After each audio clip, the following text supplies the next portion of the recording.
Hello વિદ્યાર્થી મિત્રો, ધોરણ 12ના ફિઝિક્સના વિડિયો લેક્ચરમાં આપ સૌનું હાર્દિક સ્વાગત છે. લાસ્ટ વિડિયોની અંદર આપણે ચેપ્ટર નંબર 14 જે સેમિકન્ડક્ટર છે, તો એ સેમિકન્ડક્ટર ચેપ્ટરની અંદર આપણે ટ્રાન્ઝિસ્ટરની જે સર્કિટ છે, તો એ ટ્રાન્ઝિસ્ટરની 3 સર્કિટ જે હતી મહત્વની, એનો આપણે અભ્યાસ કર્યો હતો, જેની અંદર ટ્રાન્ઝિસ્ટર as an amplifier,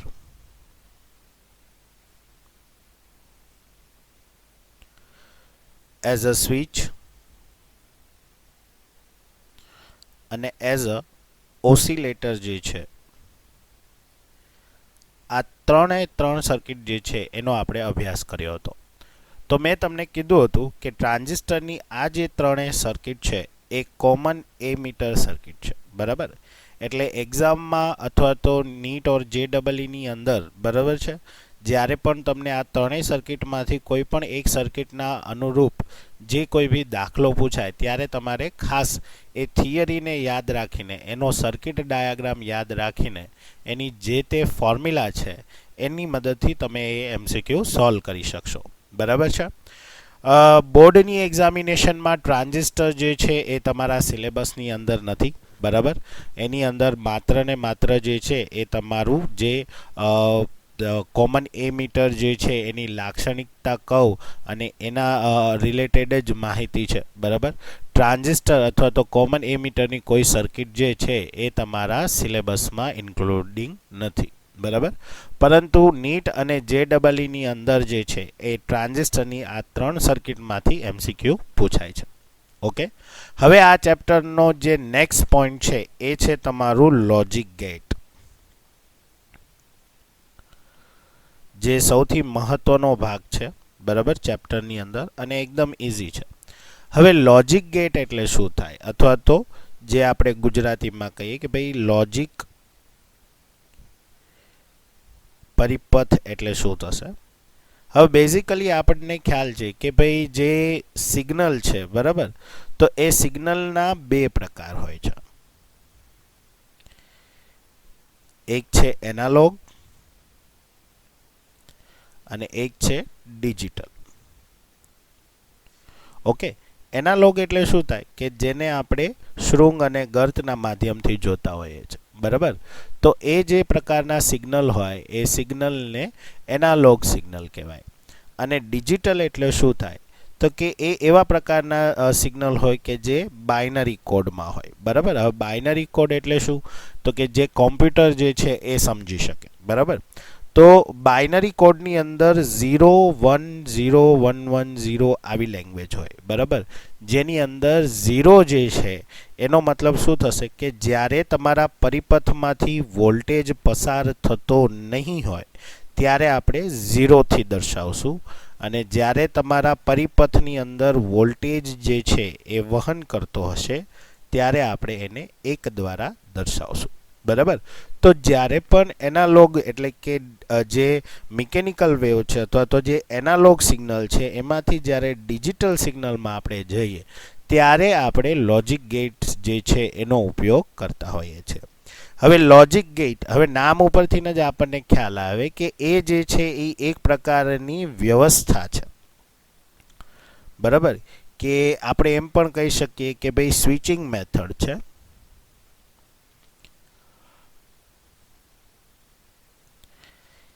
કે જેની મદદથી તમે જે સ્વિચિંગ છે, બરાબર, અથવા તો જે પરિપથ છે એને તમે કઈ રીતે ગોઠવો છો એના ઉપરથી લોજિક ગેટ છે એ તૈયાર થાય. લોજિક ગેટની અંદર મુખ્યત્વે 3 જે છે એ પેરામીટર હોય છે, કે જેની અંદર સૌપ્રથમ જે છે એ ગ્રાફ દ્વારા જે છે એને તમે રિપ્રેઝેન્ટ કરી શકો, જેમાં અહીંયા આપણે 0 1 0 1 જે છે એ રીતે રિપ્રેઝેન્ટ કર્યું એ રીતે. સેકન્ડ આવે છે ટ્રુથ ટેબલ, બરાબર. એટલે કોઈ પણ જે ટેબલ અથવા તો કોઈ પણ જે ગેટ હશે એનું પોતાનું ટ્રુથ ટેબલ હશે, બરાબર. એ ટ્રુથ ટેબલ આપણે તૈયાર કરવાનું હશે. અને બીજું જે છે એ છે બુલિયન સમીકરણ, બરાબર. એટલે કે જે તમે સ્વિચિંગ અરેન્જમેન્ટ કરી છે એ સ્વિચિંગ અરેન્જમેન્ટ નો સંબંધ કેવો છે એને જે સંબંધને આપણે દર્શાવીએ એને બુલિયન સમીકરણ કહેવાય, બરાબર. અને એના ઉપરથી આપણે જે આઉટપુટ અને ઇનપુટ જે સિગ્નલ આપીએ છીએ એના દ્વારા જે ટેબલ બને એને ટ્રુથ ટેબલ કહેવાય, બરાબર. હવે બેઝિકલી જે છે લોજિક ગેટની અંદર ઇનપુટ અને આઉટપુટ વચ્ચેનો એક સંબંધ આપણને ખ્યાલ આવશે. તો ઇનપુટ અને આઉટપુટ વચ્ચે જો હું સંબંધ બાંધતો હોય તો જે ઇનપુટ છે એ આપણી પાસે બે છે, કાં તો 0 અથવા તો 1, એટલે ટોટલ 2 થયું, બરાબર. તો આઉટપુટ હંમેશા આપણને કેટલો મળશે?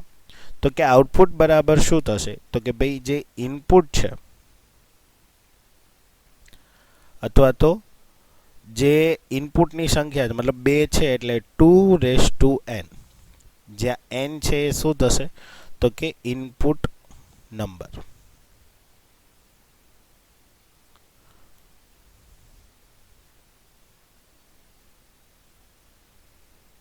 બરાબર. એટલે ખાસ આ રીતે યાદ રાખવાનું છે. હવે આમાં જે આઉટપુટ છે એને કઈ રીતે આપણે કેલ્ક્યુલેશન કરીએ તો એ જોઈએ. તો કે ફોર એક્ઝામ્પલ અગર આપણે એમ માનીએ કે ભાઈ આપણે બે સિગ્નલ છે એ આપીએ છીએ, બરાબર, એ અને બી. તો આપણી પાસે બે સિગ્નલ થયા, તો બે સિગ્નલ છે તો એનો આઉટકમ કેટલો આવશે? તો આઉટકમ જે છે અથવા તો આઉટપુટ જે છે, તો ઇનપુટ આપણને ખબર છે કે 0 અને 1 એટલે 2 થયા. અહીંયા એ અને બી એવા બે છે એટલે n જે છે એ આપણા માટે શું થશે? 2 થઈ જશે. તો 2 નો સ્ક્વેર એટલે શું થાય? 4. એટલે આપણી પાસે જે આઉટપુટ હશે એ આઉટપુટ છે એ કેટલું મળશે? તો કે 4 જેટલા આઉટપુટ આપણને મળશે, બરાબર. તો હવે એની અંદર તમારે એક પેટર્ન ખાસ યાદ રાખવાની છે કે 0 0 1 1 0 1 0 1, બરાબર. આ પેટર્નને તમારે આ જ પેટર્નમાં યાદ રાખવાનું છે, આ જ રીતે યાદ રાખવાનું છે. આમાં જો આડાવડું કરશો તો બધી વસ્તુઓ ફરી જશે, બરાબર. તો અહીંયા આપણે શું ધ્યાનમાં રાખવાનું છે કે જ્યાં 0 છે ત્યાં તમારો વોલ્ટેજ છે વહન નહીં કરે, અને જ્યાં 1 હશે ત્યાં તમારો વોલ્ટેજ વહન કરશે, બરાબર. હવે બેઝિકલી જે છે એ આ રીતે જે ટેબલ બનશે એને આપણે ટ્રુથ ટેબલ કહેશું, અને એના ઉપરથી આપણને જે સમીકરણ મળશે એને આપણે બુલિયન સમીકરણ કહેશું, બરાબર. તો આગળ વધીએ તો લોજિક ગેટ જે છે, તો લોજિક ગેટ મુખ્યત્વે 3 પ્રકારના છે, બરાબર. ઓર ગેટ, એન્ડ ગેટ અને નોટ ગેટ, બરાબર. ઓર ગેટ, એન્ડ ગેટ અને નોટ ગેટ. હવે આ ત્રણેયના કોમ્બિનેશનથી જે બને એવા બે છે.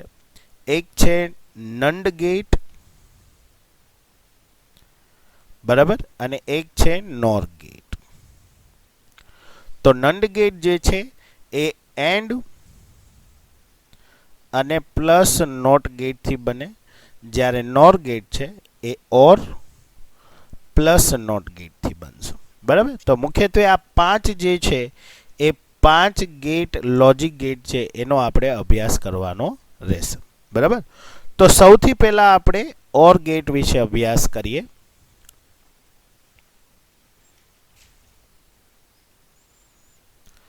તો જો ઓર ગેટ, તો ઓર ગેટ માટે સૌથી પહેલા આપણે એનો સર્કિટ જે છે એ ડ્રો કરી લઈએ. તો ઓર એટલે શું થાય? અથવા, બરાબર. તો અથવા મતલબ કે એક સ્વિચ ચાલુ હોય અથવા બીજી સ્વિચ ચાલુ હોય, તો બંને કિસ્સામાં આપણે જોવાનું છે. તો જ્યારે અથવા શબ્દ એટલે કે ઓર શબ્દનો ઉપયોગ થાય ત્યારે તમારે જે સ્વિચ છે એ સ્વિચની અરેન્જમેન્ટ હંમેશા કેવી રાખવાની છે? તો કે પેરેલલ રાખવાની છે, બરાબર. આ તમારી સ્વિચ એ અને આ તમારી સ્વિચ બી, બરાબર. અને એની સાથે આપણે શું જોડીએ છીએ? બલ્બ જોડી દીધો છે, બરાબર, ક્લિયર. અને એની સાથે આપણે બેટરી જોડી દઈ દીધી. તો આ રીતે એની અરેન્જમેન્ટ હશે, બરાબર. તો હવે અહીંયા જો જોઈએ કે આપણે જે છે એ ઇનપુટ કેટલા આપીએ છીએ? 2 આપીએ છીએ, એ અને બી. તો આપણા માટે ઇનપુટ જે છે એ 2 થઈ જશે. તો અગર મારે આઉટપુટ જોતો હોય તો આઉટપુટ છે એ કેટલા નીકળશે? તો કે 2n તો n છે એ સ્વિચની સંખ્યા કેટલી છે તો કે 2 છે એટલે 2 એટલે કેટલા થઈ જશે 4 બરાબર તો 4 આઉટકમ નીકળશે તો 4 આઉટકમ જે છે એ આપણે કયા યાદ રાખ્યા હતા તો કે 0 0 1 1 0 1 0 1 ક્લિયર તો હવે તમારે એ ધ્યાનમાં રાખવાનું છે કે જ્યારે સ્વિચ જે છે બરાબર એ ઓફ હોય એટલે કે ખુલ્લી હોય ત્યારે આપણે એને 0 દ્વારા દર્શાવશું અને જ્યારે સ્વિચ ઓન હોય બરાબર તો એને આપણે 1 દ્વારા દર્શાવશું એવી જ રીતે તમે બલ્બને પણ જોઈને સમજી શકો કે જો બલ્બ જે છે બરાબર તો જો બલ્બ છે એ ઓફ હોય ત્યારે એને આપણે 0 કહેશું અને જ્યારે બલ્બ છે એ ઓન હોય ત્યારે આપણે એને શું કહેશું 1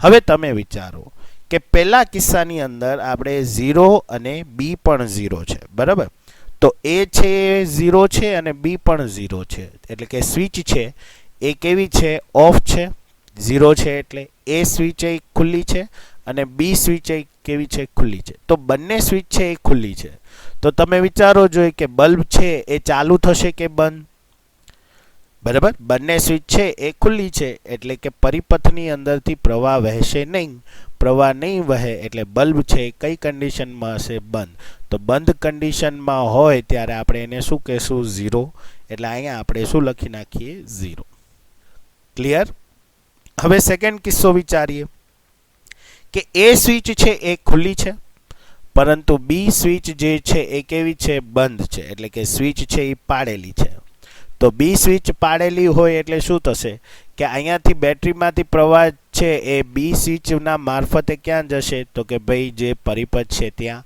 એટલે બલ્બ છે તમારો શું થશે ચાલુ થશે તો બલ્બ ચાલુ થયો તો એના માટે આપણે ત્યાં શું લખી નાખશું 1 બરાબર ત્રીજી કન્ડિશન છે એ જો કે ભાઈ ફરીથી અહીંયા એ સ્વિચ છે એ હવે બંધ છે મતલબ કે આ રીતે પાડેલી છે અને બી છે એ ખુલ્લી છે એટલે કે આ રીતે ઉપર કરેલી છે તો જે પ્રવાહ છે એ સ્વિચના મારફતે બી જે બલ્બ છે એમાં જશે અને બલ્બ છે એ ચાલુ થઈ જશે એટલે ફરીથી અહીંયા આપણે 1 લેશું બરાબર હવે શું છે તો કે ભાઈ બંને સ્વિચ છે એ પાડેલી છે મતલબ કે એ પણ ક્લોઝ કરેલી છે અને બી પણ ક્લોઝ કરેલી છે તો ક્લોઝ કરેલી હોય એટલે શું થશે કે પ્રવાહ જશે અને બલ્બ છે એ ચાલુ થશે તો બલ્બ તમારો ચાલુ થયો એટલા માટે ફરીથી ત્યાં શું થઈ જશે 1 તો હવે આની વચ્ચે આપણે અગર જો સંબંધ બાંધવો હોય તો જો 0 વત્તા 0 એટલે 0 થઈ ગયો 0 વત્તા 1 એટલે 1 1 વત્તા 1 એટલે 1 અને 1 વત્તા 1 અહીંયા આપણે મેથેમેટિક્સ નથી કરતા એટલે 1 વત્તા 1 છે એ 2 નહીં કરીએ પરંતુ બાઇનરીની અંદર 1 વત્તા 1 એટલે 1 થશે બરાબર તો આ જે છે એ સરવાળાનો સંબંધ છે એટલે કે a પ્લસ બી અને આ આપણું આઉટપુટ છે એટલે એને આપણે y દ્વારા દર્શાવીએ અને આ જે આખું ટેબલ બન્યું આ ટેબલને શું કહેવાય ટ્રુથ ટેબલ બરાબર ક્લિયર તો આ રીતે આપણે જે 5 ગેટ છે એની અંદર આપણે એનું ટ્રુથ ટેબલ બનાવવાનું રહેશે તો આ એનું ટ્રુથ ટેબલ થયું જ્યાં જે y બરાબર આપણે a પ્લસ બી લખ્યો તો એ એનું શું થઈ જશે બુલિયન સમીકરણ એટલે કે y બરાબર a પ્લસ બી બરાબર હવે જ્યારે તમારે સર્કિટ બોર્ડની અંદર ઓર ગેટ બતાવો હોય તો ઓર ગેટ જે છે એને દર્શાવવા માટે આપણે કઈ જે છે એ સંજ્ઞા યુઝ કરી શકીએ તો ઓર ગેટ માટે આપણે આ રીતની જે છે એ સંજ્ઞા યુઝ કરી શકીએ